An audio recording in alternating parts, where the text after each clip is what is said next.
cortado el último hilo que me unía con la vida. Aquella fue la confesión de Franco tras el asesinato de su presidente de gobierno, Luis Carrero Blanco.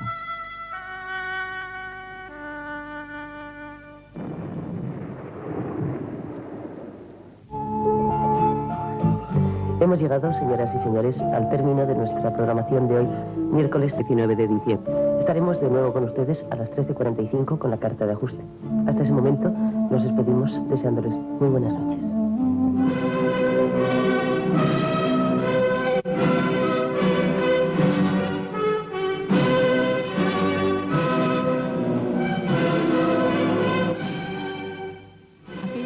La gran preocupación política, tanto del régimen como de la oposición dentro y fuera del país, estaba concentrada en el proceso que por la mañana iba a iniciarse contra 10 miembros de las ilegales comisiones obreras.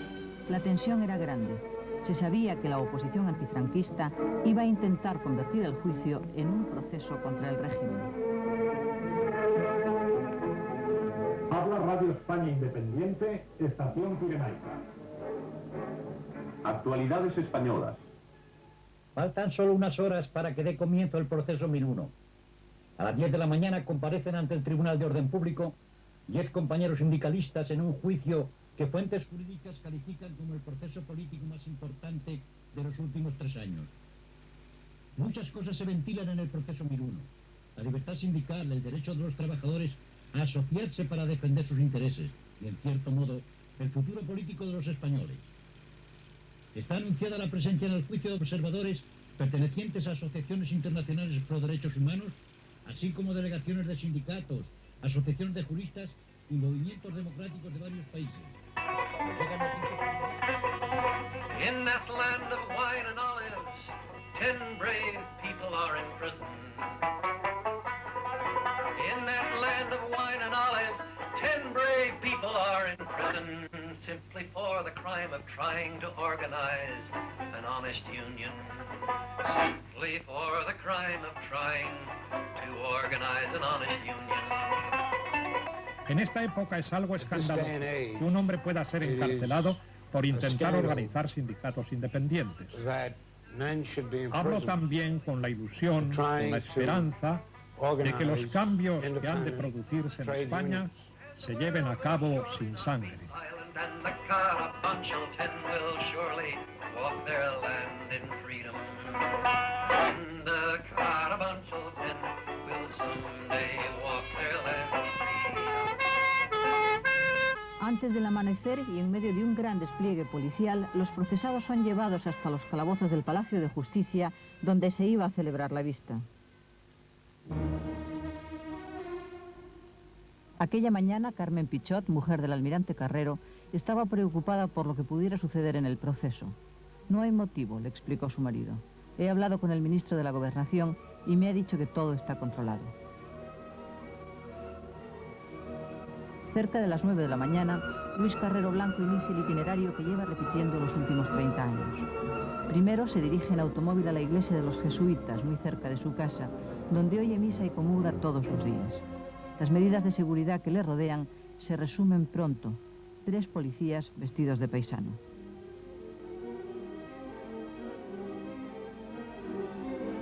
El despliegue policial alrededor del Palacio de Justicia es, sin embargo, abundante a aquella hora y muy evidente.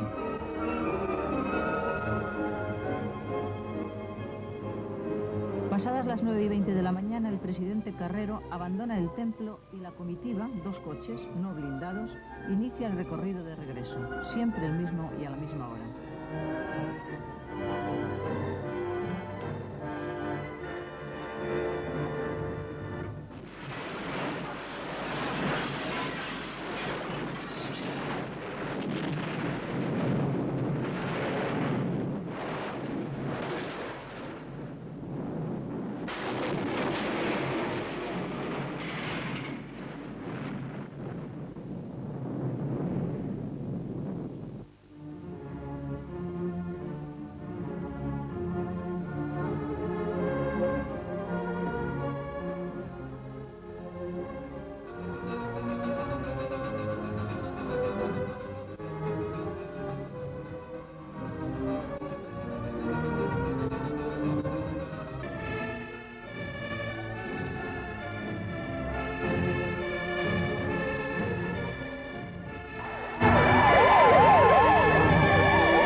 qué se ha debido esta explosión?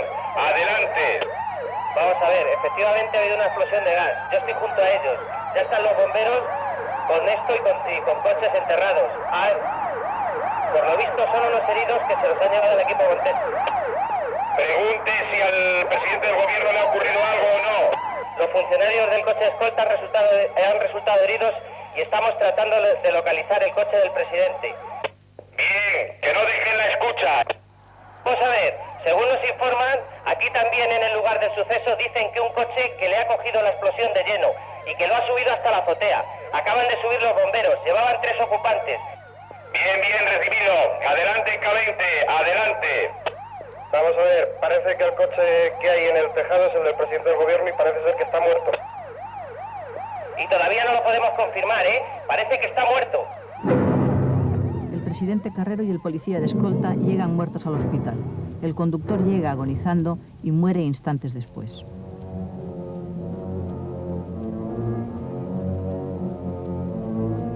Hacia esa hora, a las 10 de la mañana, los ministros van llegando a la sede de presidencia. Para las 10:30 estaba convocada por Carrero una reunión monográfica sobre la situación política. Uno a uno, los ministros van conociendo la noticia. Quieren creer que se trata de un accidente, pero se temen un atentado. Carlos Arias, ministro de la Gobernación, que había ido directamente al hospital, es quien telefonea y confirma a sus compañeros que Carrero ha muerto. Luego regresa para incorporarse al Consejo de Ministros.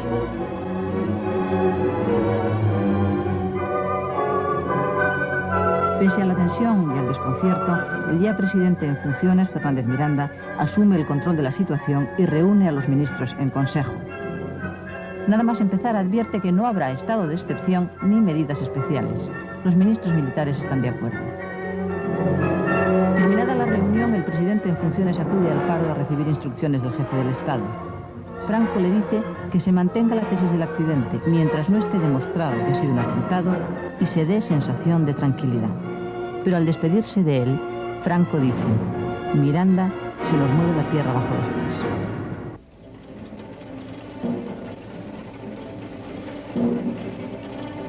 La noticia se extiende por Madrid. Muchos regresan rápidamente a sus casas. Los teléfonos, casi al borde del colapso, difunden la información por toda España en un par de horas. En el gobierno y en las Fuerzas Armadas hay serenidad. En la calle el orden es total, pero hay miedo. Las emisoras de radio difunden música clásica, pero no informan sobre lo sucedido. Los españoles están preguntando si esto no será el principio de algo peor.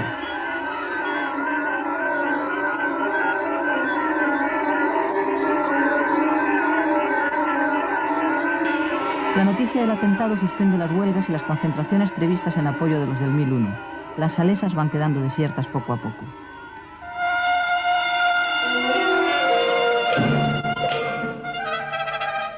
Allí vemos que no empieza el juicio y los abogados en ese intervalo de tiempo observamos que nos hacen señas, un abogado, Jaime Sartorius, así de las cejas y así en el cuello.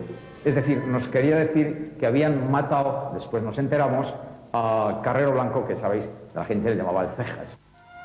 Santiago Carrillo recibe inmediatamente la información. Ese día, como los anteriores, estábamos preocupados por rodear el proceso 1001 del mayor apoyo, tanto nacional como internacionalmente. La noticia de la voladura de Carrero nos produjo una impresión muy fuerte. Temíamos que como represalia se produjera una noche de cuchillos largos en España. ¡Viva el 18 de julio! ¡Viva! Efectivamente, ante el Palacio de Justicia se están concentrando ya grupos de ultraderecha. La policía, allí desplegada para mantener el orden público, pasa entonces a preocuparse por proteger la seguridad de los procesados. El temor ante posibles incidentes cambia de signo político.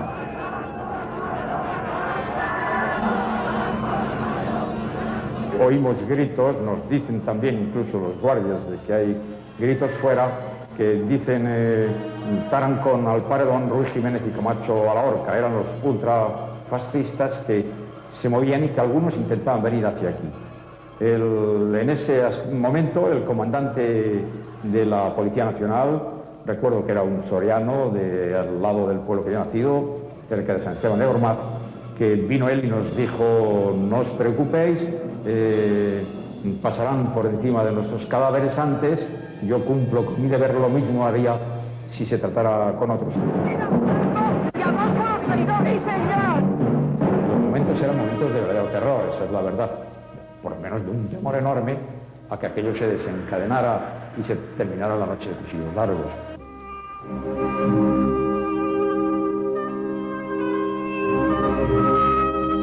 Beethoven estuvo sonando hasta la 1 de la tarde en Radio Nacional de España y en el resto de las emisoras conectadas a ella voluntariamente. Hacía, sin embargo, 3 horas ya que se había descubierto el túnel excavado por los terroristas para colocar los explosivos bajo la calzada.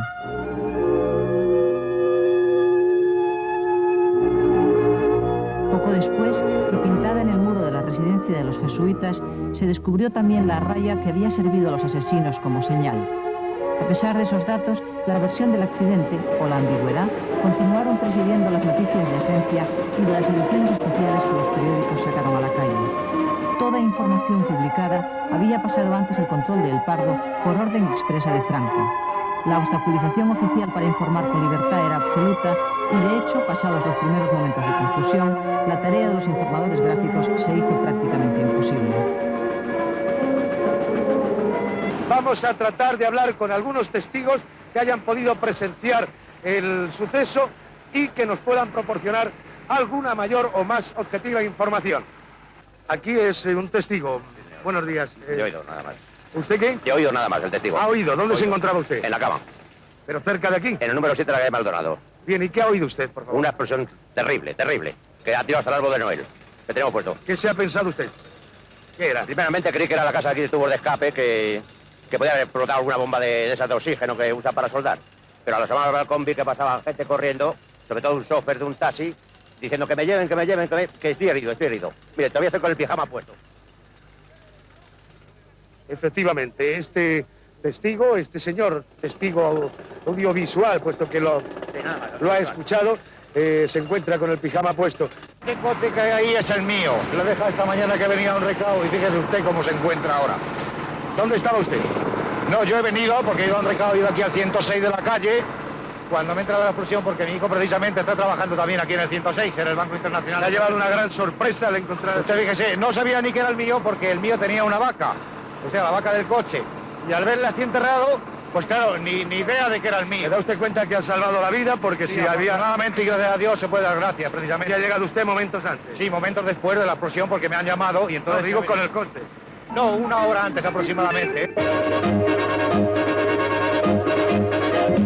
En el telediario de las 3, Televisión anuncia una inminente declaración del gobierno. El ministro de Información tarda todavía 1 hora en llegar a Prado del Rey. España entera está pendiente de lo que diga. Con motivo de la muerte en la mañana de hoy del presidente del gobierno, almirante don Luis Carrero Blanco, se ha celebrado ni una palabra sobre las causas de la muerte. Liñán no aclara nada. Por don Son Torcuato órdenes Fernández de Franco. Miranda, La inquietud quien ciudadana en virtud de la aumenta. ley orgánica del Estado ha asumido automáticamente la presidencia del mismo. En contraste, la serenidad reina en los centros de poder. El gobierno y las Fuerzas Armadas conservan la calma. Solo un incidente reseñado. El general Iniesta Cano, director general de la Guardia Civil, envía esa tarde un telegrama a todos los bandos de la Benemérita en el que asume personalmente la responsabilidad de poner en alerta a las fuerzas a su mando y les ordena que ante cualquier elemento subversivo o alterador del orden actúen enérgicamente sin restringir en lo más mínimo el empleo de sus armas. Los gobernadores civiles llaman a Madrid alarmados. El ministro de la Gobernación, Carlos Arias, y el ministro de Marina, almirante Pita, ordenan al general Iniesta que anule el telegrama. Todas las fuerzas deberán obedecer a los gobernadores. Iniesta se resiste, pero al final, disciplinadamente obedece y contra su opinión anula la orden dada. Y lo hace por teléfono, un mensajero valiosísimo para todos aquel día en España. Otra llamada sorprendente se hacía a esas horas desde Madrid a París. Inesperadamente, ese día hacia las 7, las 8 de la tarde, yo recibo una llamada telefónica desde Madrid. La primera que yo recibo en 30 y tantos años. Y es García López, que me dice hablar en nombre del jefe del Estado Mayor, primero para confirmar que nosotros no estamos a favor del terrorismo y, en segundo lugar, para tranquilizarme y para garantizarme en nombre de la persona que está detrás de él que no va a haber represalias en Madrid. El mensaje enviado a Carrillo por Antonio García López, hombre estrechamente vinculado a algunos mandos de las Fuerzas Armadas, era rigurosamente cierto en su fundamento. Lo que no era verdad era que el general Díez Alegría estuviera detrás de aquella llamada que tanto impacto causó al líder comunista. Algo estaba cambiando en España cuando esa tarde, después de la muerte del jefe del gobierno, se producía una llamada tan impresionante. Algo estaba cambiando, aunque por el momento todo siguiera igual para la oposición antifranquista, cuyos líderes más señalados buscaron refugio seguro para pasar aquella noche.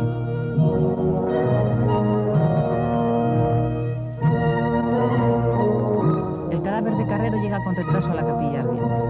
Durante la espera se comentan las imágenes del suceso emitidas por televisión a mediodía, que han calentado muchos ánimos y que, por otra parte, han puesto en evidencia que lo que se ha visto no puede ser ni por asomo causado por el gas.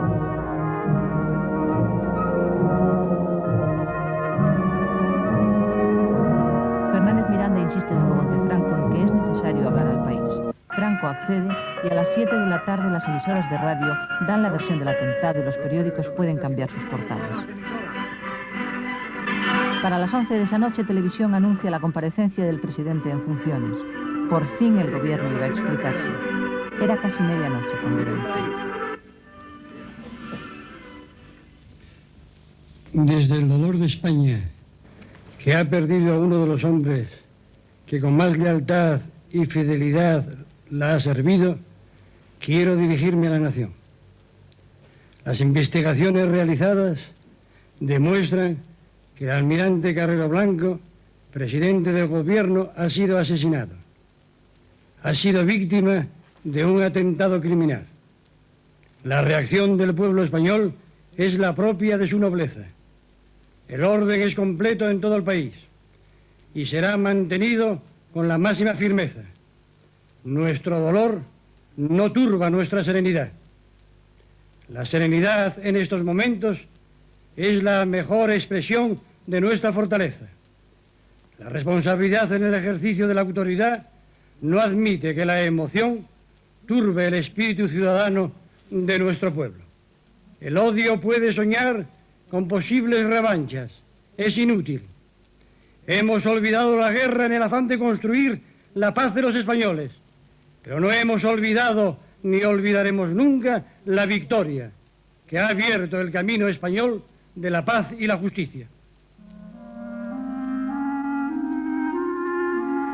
Aquella noche, España entera se acuesta sumida en la preocupación y el estupor, pero con el relativo alivio que les produce comprobar que ni el gobierno ni el ejército han perdido la calma.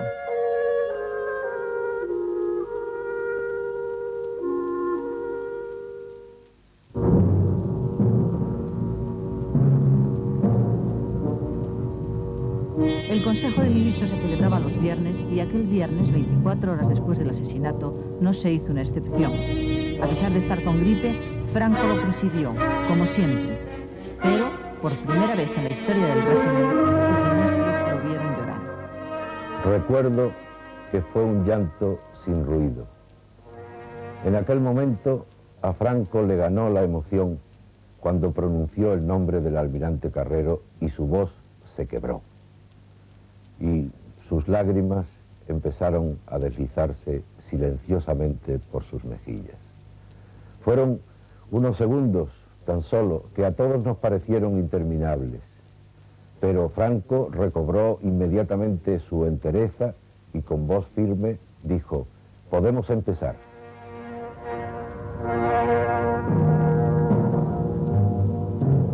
El Consejo acordó únicamente conceder distintos honores a título póstumo al almirante.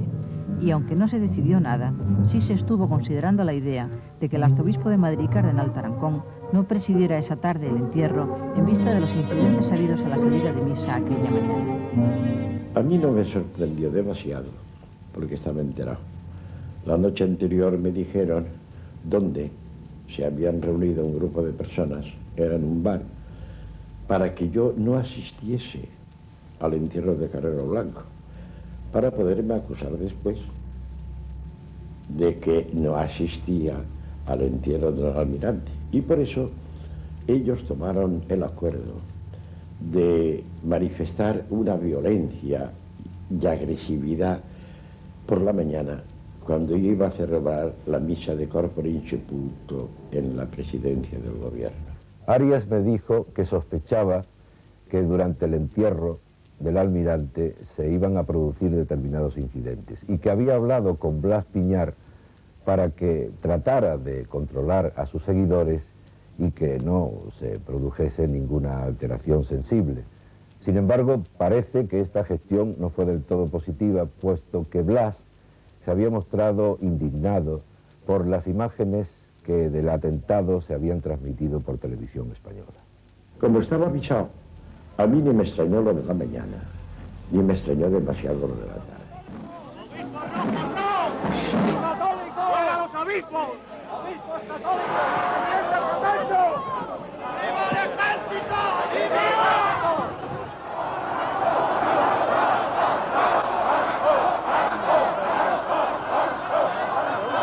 Por la tarde, en el entierro, la tensión llegó a ser tremenda. Evidentemente, hubo por parte de algunos ministros, no cabe duda, no por parte del ejército, tengo que decirlo también con toda serenidad, un apoyo a esa conducta. Incluso los policías que estaban guardando el orden en aquellas circunstancias mantenían una conducta un poco equívoca. Hubo unos momentos en que parecía que ellos favorecen los gritos.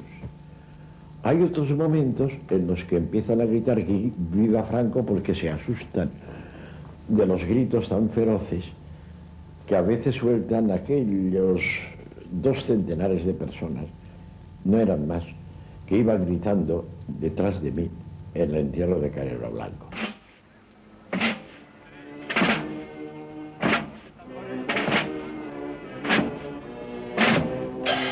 La policía y los servicios secretos temían un atentado contra el arzobispo y le habían advertido de la imposibilidad de asegurar su integridad física.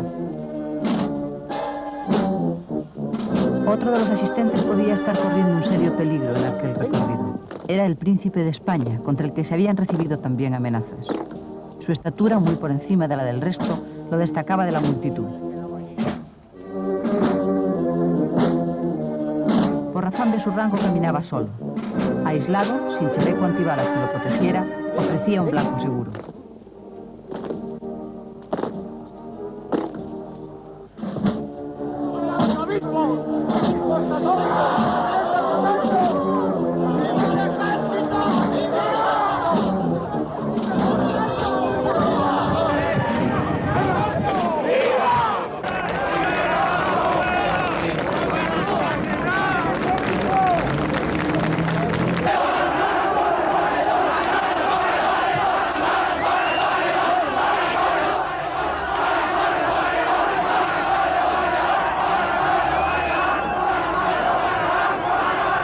No tenía miedo. Yo estaba convencido de que físicamente no me pasaba nada.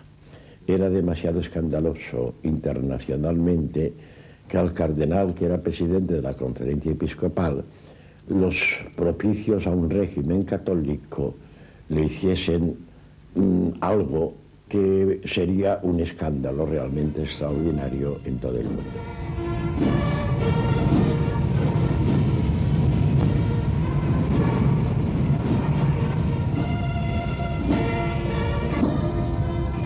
El sábado día 22 se celebra el funeral solemne en memoria del almirante Carrero. Franco, que está con gripe y tiene fiebre, acude a presidirlo a pesar de todo. Hay que llevar a la gente la tranquilidad, insiste. Esa idea se ha convertido en su obsesión y está dispuesto a mantener la normalidad, pase lo que pase. Es su primera aparición pública desde que fuera asesinado el almirante Carrero y en esas 48 horas Franco ha envejecido a ojos vistos.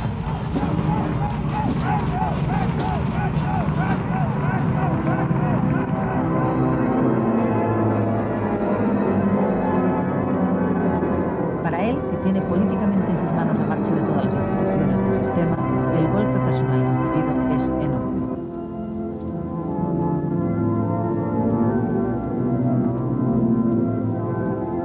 Además, la desaparición de Carrero estampa brutalmente ante sus ojos la evidencia de que el futuro ha dejado de ser una hipótesis y se ha convertido en una realidad inminente.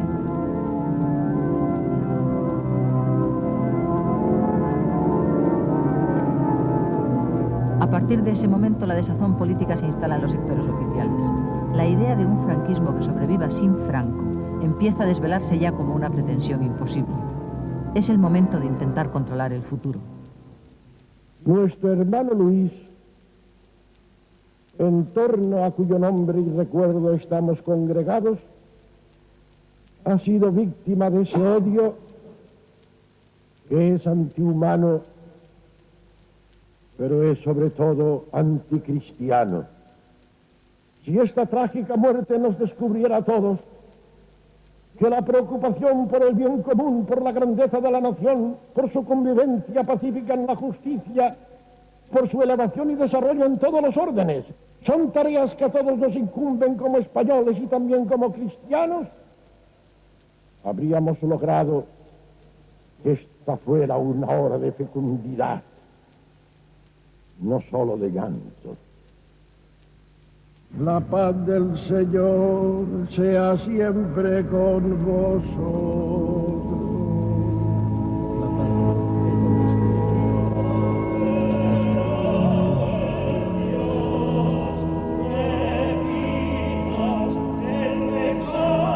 Cuando el cardenal Tarancón acude a dar la paz al gobierno, uno de sus ministros, Julio Rodríguez, le niega la mano ante el estupor de los presentes.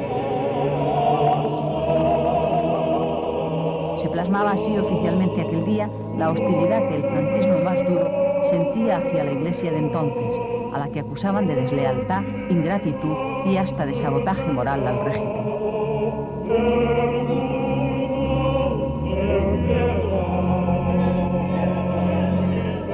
Cuando al término del funeral Franco saluda a la viuda de Carrero, no puede contener el llanto. Es la segunda vez que le ocurre. El jefe de Estado perdió su más leal y directo colaborador, su brazo derecho. Desde entonces Franco ya no era el mismo. Pegó un bajón físico y psicológico.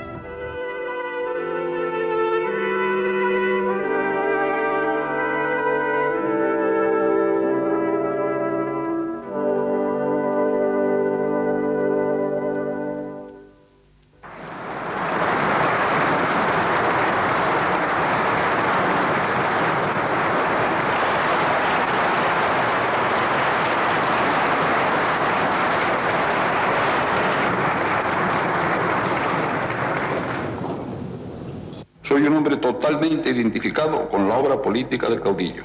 Mi lealtad a su persona y a su obra es total, clara y limpia, sin sombra de ningún íntimo condicionamiento ni mácula de reserva mental alguna. No era retórica. El autor decía la verdad y acababa de retratarse con precisión. Pero además de esa lealtad política rotunda, Carrero sentía hacia el jefe del Estado una mezcla de veneración y de fe que lo convertían para Franco no solo en un estrecho colaborador, sino en un verdadero apoyo personal, incluso afectivo, a pesar de las distancias formales que ambos se guardaron siempre.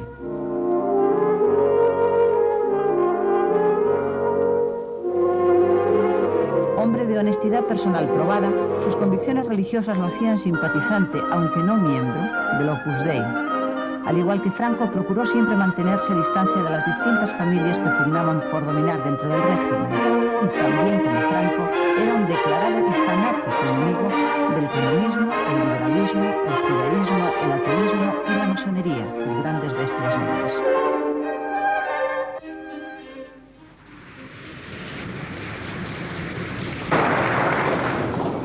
Declaro igualmente mi lealtad, con la misma claridad y la misma limpieza, al príncipe de España, su sucesor, a título de rey en la jefatura del Estado. Su activo esfuerzo en favor de la solución monárquica estaba basado en su convencimiento de que el príncipe de España personificaba y como rey iba a asegurar la supervivencia del franquismo, puesto al día en lo inevitable.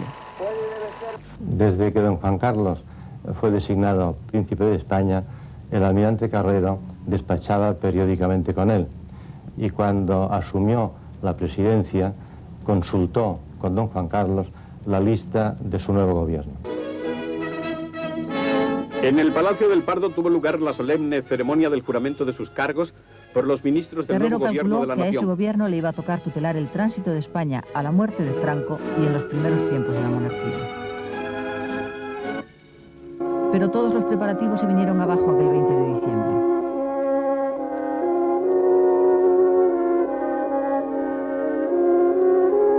Visto desde dentro del régimen, su desaparición se vivió como un golpe de gracia a la supervivencia del franquismo sin Franco.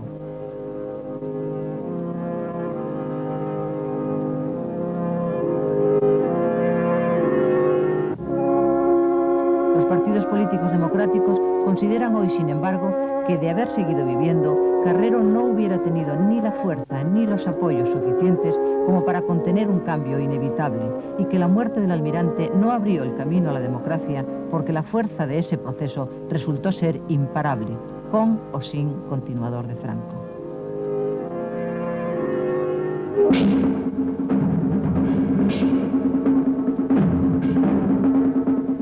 Nota de la Dirección General de Seguridad. Las investigaciones efectuadas por la policía para descubrir a los asesinos del almirante Carrero Blanco han dado, hasta ahora, entre otros resultados, el de la identificación de los miembros del grupo terrorista que ejecutó la bárbara acción. Todos ellos pertenecen al llamado Frente Militar de la ETA, Quinta Asamblea, con base en el sur de Francia, de la que parten hacia nuestro país. 26 de diciembre. La banda terrorista celebra en Burdeos una rueda de prensa para explicar cómo se llevó a cabo el atentado y anunciar su propósito de continuar los asesinatos.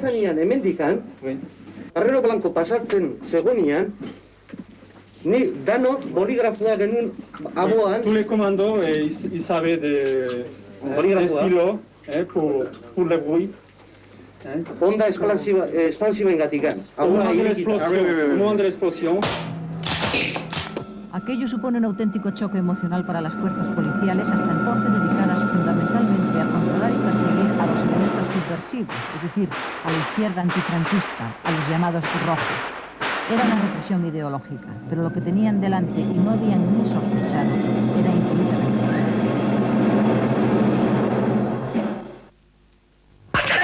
¡Harto! A ver si hay un poquillo de paz, que para eso estamos en Navidad. Pues sí, las pasé aquí. Me mandaron un paquete así de grande. Pero este año... Pero si este no es Navidad. Ya. Pero este año me tomo los turrones en España. Sí, ya se piensa en la Navidad. Vuelta al hogar, a la tierra, a los recuerdos. Ya falta menos para el encuentro, para el dulce encuentro.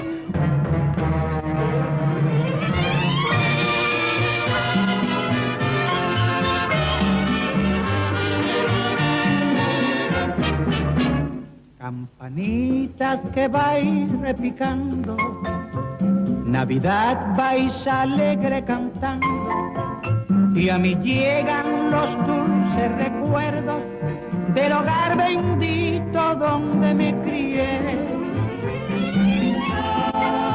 Pasados los momentos del miedo, los sostenidos comprueban con alivio que el asesinato del presidente Carrero ha sido un hecho aislado y que la normalidad se impone en el país. Mi madre poco a poco cada uno vuelve a lo suyo. Se hacen las compras de Navidad y la preocupación de los españoles regresa a donde solía, es decir, a las subidas de los precios en los artículos de alimentación.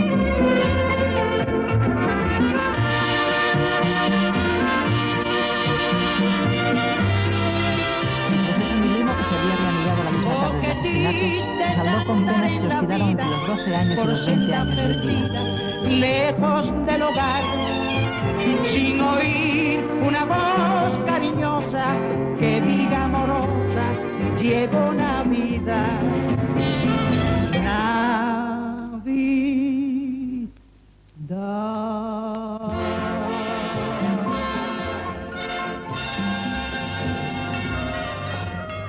Quienes rodean a Franco dentro del Pardo son los primeros en iniciar la carrera de sugerencias y de maniobras ante el jefe del Estado sobre cómo debería ser el nuevo presidente de gobierno. Pero Franco se muestra ausente. No tiene prisa por designar al sucesor de Carrero, aunque sabe bien que solo dispone de 10 días.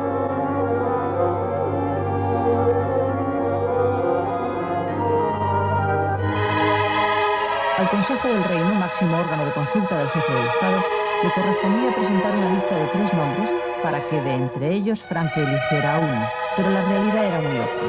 Franco hacía saber primero a quién había decidido designar, el Consejo del Reino lo incluía en la terna y se afanaba luego en buscar dos nombres que acompañaran dignamente al elegido. La lista inicial presentada a Franco por el presidente de las Cortes y del Consejo del Reino, Alejandro Rodríguez de Valcárcel, era enorme. Pero Franco comentó escuetamente: tenemos 4 candidatos y medio. Se refería a estos hombres: Almirante Nieto Antúnez, exministro de Marina, viejo amigo de la familia Franco. Era su candidato preferido y lo consideraba un adecuado sucedáneo de lo que Carrero había representado para él. Incluso llegó a sugerírselo al propio Nieto.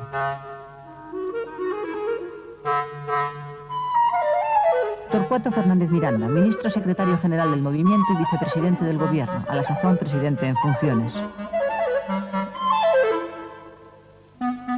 José Antonio Girón de Velasco, exministro de Trabajo, falangista de la primera hora y miembro del Consejo del Reino.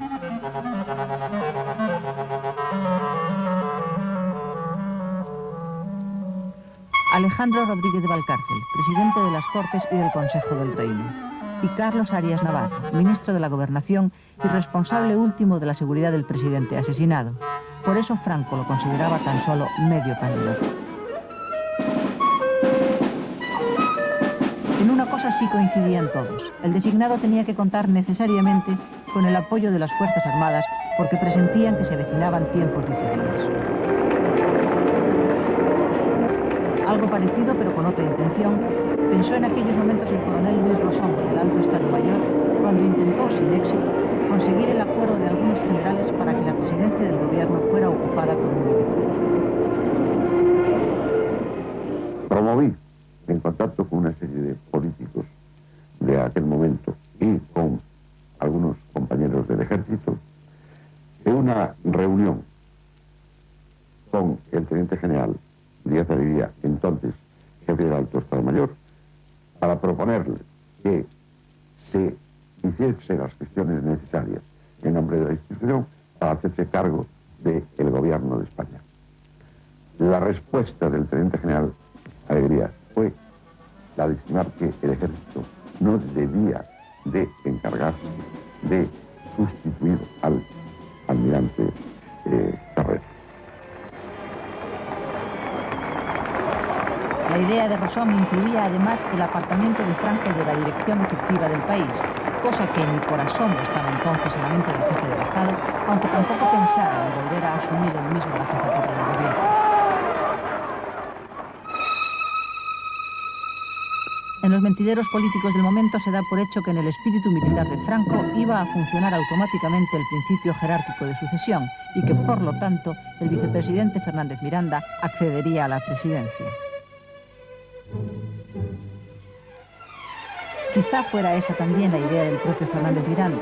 Él se sentía seguro en ese aspecto, pero se equivocaba. El día de Nochebuena por la tarde, Fernández Miranda acude a despachar a El Pardo y escucha de Franco una frase que le sacaría de dudas. Miranda, usted y yo tenemos que ayudar mucho al nuevo presidente.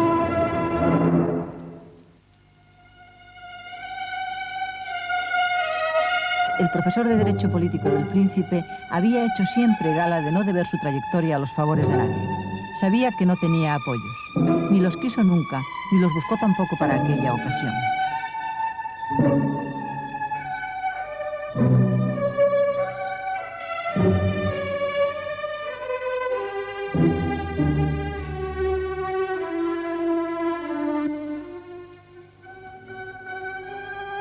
Jueves 27. Todo está preparado en el Consejo del Reino para la reunión que había de celebrarse al día siguiente.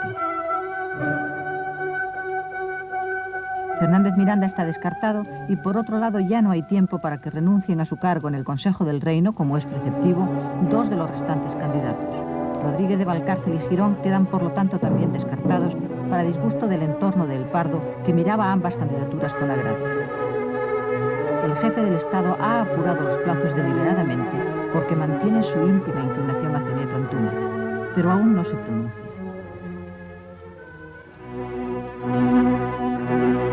Todo se decidió en la batalla palaciega que tiene lugar en El Pardo entre las 8 y las 10 de la mañana de ese viernes 28 de diciembre. Franco había pasado la noche en vela. Pasadas las 8:30, le dice por fin a su ayudante, el capitán de navío Antonio Urcelay, que cite enseguida al almirante Nieto Antúnez y al presidente del Consejo del Reino, Rodríguez de Valcárcel, a quien se iba a notificar primero la decisión tomada. Doña Carmen Polo, muy nerviosa, explica que su marido ha vivido una noche de verdadera angustia. Y en efecto, resulta evidente para todos que el jefe del Estado está atravesando momentos de clara debilidad moral y que se siente atormentado por las dudas. En ese momento se anuncia la entrada en el recinto del Pardo del almirante Nieto Antúnez y de Rodríguez de Valcárcel.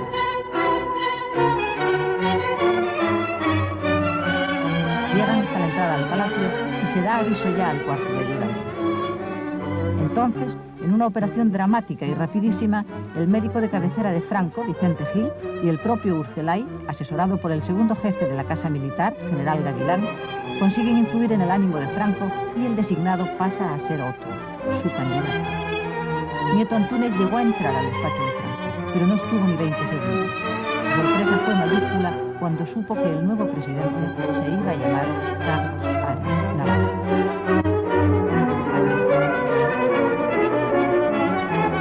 A esta operación no fue ajena, ni mucho menos, la señora de Franco, Carmen Polo, quien quizá por primera vez en su vida tuvo la oportunidad de influir en una decisión política de su marido.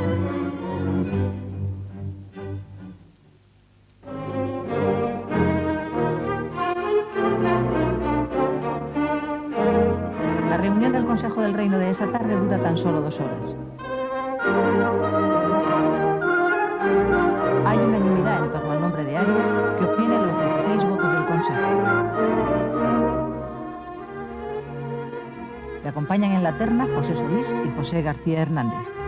Pero lo más llamativo de aquella sesión fue la evidencia de la total falta de apoyo e incluso de la oposición con que había contado en ese organismo el todavía presidente en funciones, Fernández Miranda. Resultó evidente que en el propio Consejo del Reino personas ideológicamente afines le eran muy hostiles. La hostilidad provenía de los sectores más intransigentes del movimiento, encabezados por José Antonio Girón, quien gozaba además de gran influencia en el entorno de El Pardo, algo muy importante entonces. Por eso, incluso hombres que no tenían la menor posibilidad de salir en la terna fueron más votados que él. Fraga y yo obtuvimos 3 votos cada uno y Torcuato Fernández Miranda tan solo 1 voto. La noticia del nombramiento de Arias causa sorpresa general. La prensa extranjera y la oposición española subrayan su condición de continuador del franquismo más duro y se recuerda su antiguo cargo al frente de la represión policial como director de la tristemente famosa Dirección General de Seguridad, DGS. En España se intenta contrarrestar esa impresión recordando que un civil preside el gobierno por primera vez desde la guerra en el país e insistiendo mucho en su condición de hombre de leyes.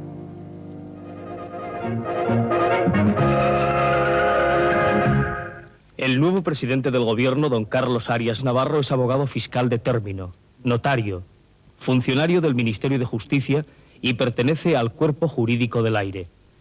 Cursó los estudios de Derecho y el doctorado en la Universidad de Madrid y en 1929, tras brillantes oposiciones, ingresó con el número 1 en el Cuerpo Técnico del Ministerio de Justicia. En 1933 pero todos ingresó en la carrera fiscal con uno de los primeros números. Responsable de la seguridad Al del presidente constituirse el asesinado. Cuerpo Jurídico... Resultó sorprendente que fuera nombrado presidente del gobierno el que tenía hasta entonces la cartera de gobernación, después del tremendo fallo que suponía para la seguridad del Estado el no haber podido impedir el magnicidio. Cuando fue asesinado Canalejas, el ministro de la Gobernación, Trinitario Ruiz, se apresuró a presentar su dimisión y desapareció de la escena política. La trágica lección, bien aprendida por Arias, tuvo un efecto inmediato. Se crea el Servicio de Seguridad de Presidencia de Gobierno. La casa del presidente pasa a estar custodiada por un destacamento de la Guardia Civil y el coche presidencial es blindado. Su Excelencia el Jefe del Estado dirige al pueblo español su tradicional mensaje de fin de año.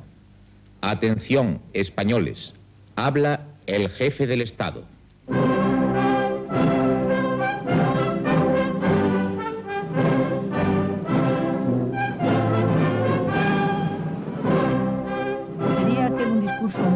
Estado por una sola frase.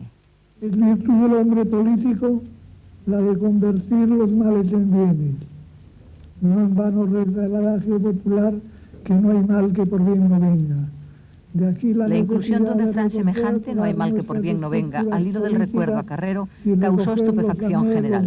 Se hicieron y todavía se hacen cábalas sobre las razones que llevaron a Franco a incluir de su puño y letra ese añadido en el texto oficial.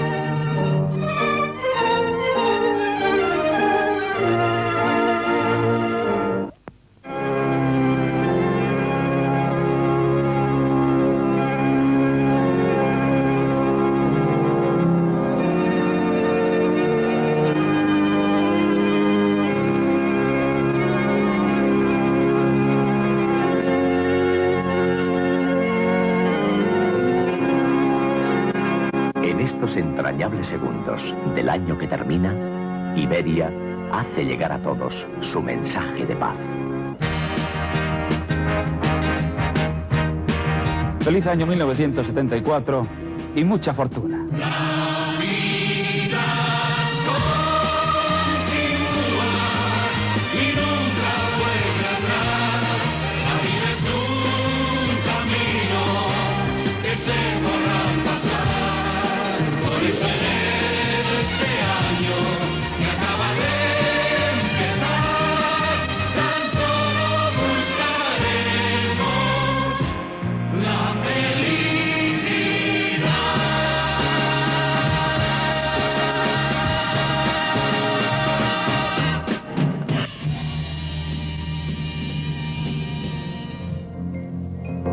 Continúa y Arias se dispone a formar gobierno con el beneplácito del Estado Mayor del Pardo y con la clara simpatía de la señora de Franco, quien meses atrás, recién nombrado él ministro de la Gobernación, le había llegado a decir en público: menos mal, Carlos, que te han nombrado a ti, ahora ya puedo dormir tranquila. Doña Carmen Polo haría después también algún intento por influir en la formación del gobierno de Arias.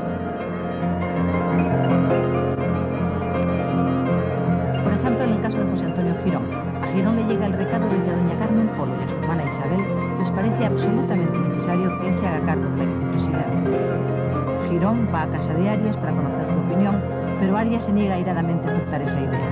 No por razones de incompatibilidad política, que no las había, sino por razones de oportunidad política, además de por una vieja y recíproca antipatía personal que ambos hombres se profesaban.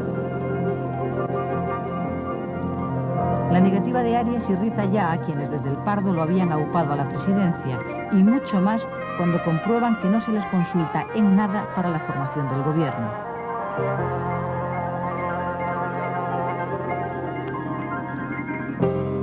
Claro que no se les consulta a ellos ni tampoco al futuro rey, el príncipe de España. Cuando Arias acude a la zarzuela tras jurar su cargo, está haciendo la obligada visita de protocolo. Nada más. El nuevo presidente, a diferencia de Carrero, no tiene previsto contar con don Juan Carlos para asuntos políticos, y eso es algo que se hace evidente desde el primer día.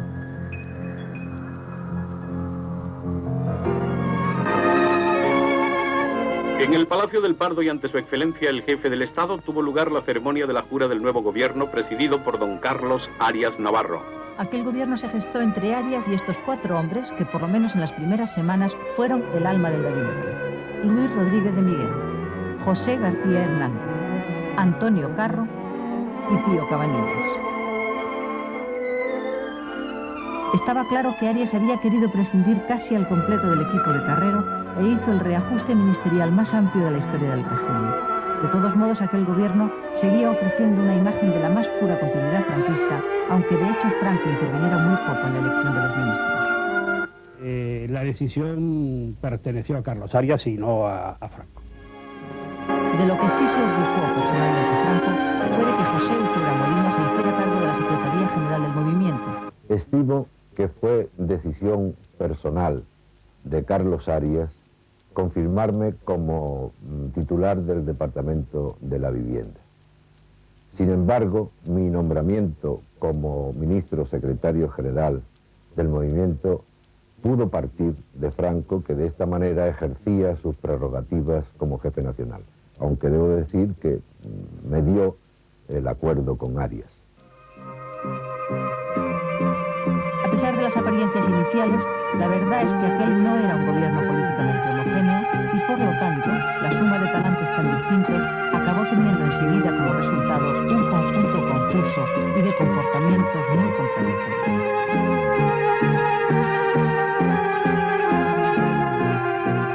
De momento el gobierno se dispone a tomar posesión y cuando lo hace se estrena con la perplejidad de un discurso insólito por lo auténtico. Es el que pronuncia el recién cesado vicepresidente Fernández Miranda en nombre del equipo saliente y sobre todo en el suyo propio.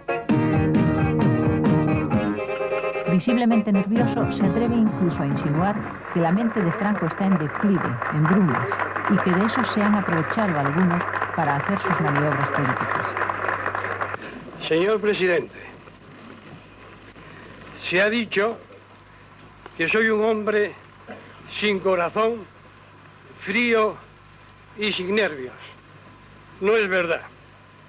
Lo que sucede es que soy asturiano. Y los asturianos tenemos cierto miedo al corazón y al sol. Sí, al corazón y al sol. En las tardes abiertas de cielo raso, cuando el sol luce con toda su fuerza, los asturianos sabemos que a la caída de la tarde, las nieblas y las nubes surgirán de las entrañas de la tierra o desde la invasión de la mar. En esos atardeceres, los valles, las montañas y senderos se hacen peligrosos. Hay quien dice que entre la densa niebla cabalgan las brujas.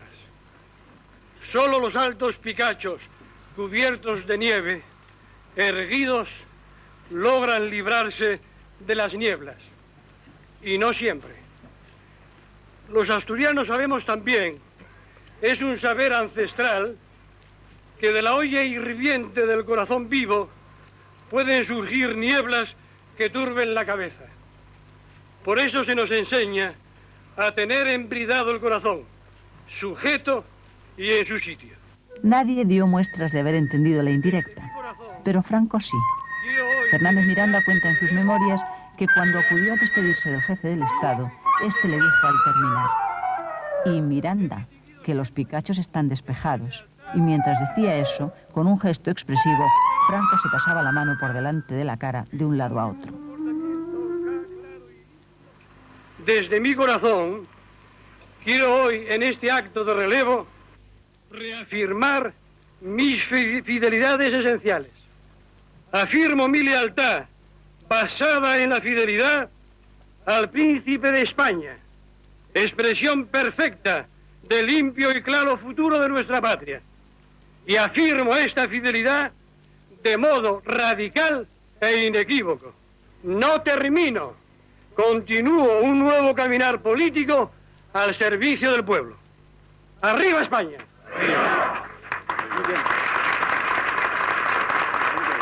El hombre que quedaba apartado por Franco de la escena política volvería a ella 2 años después para jugar un papel decisivo en los momentos de la democracia en España.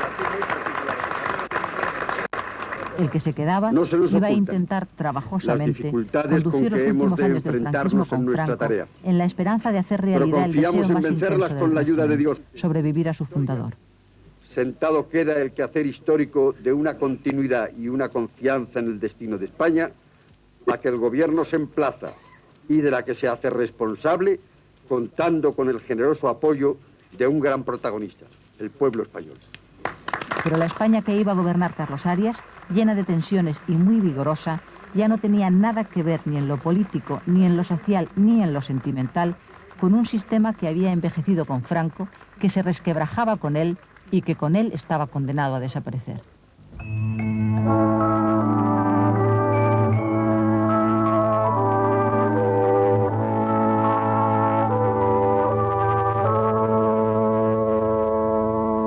Yesterday,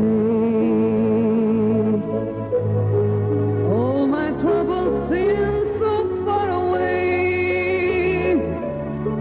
Now it looks as though they're here to stay for a while.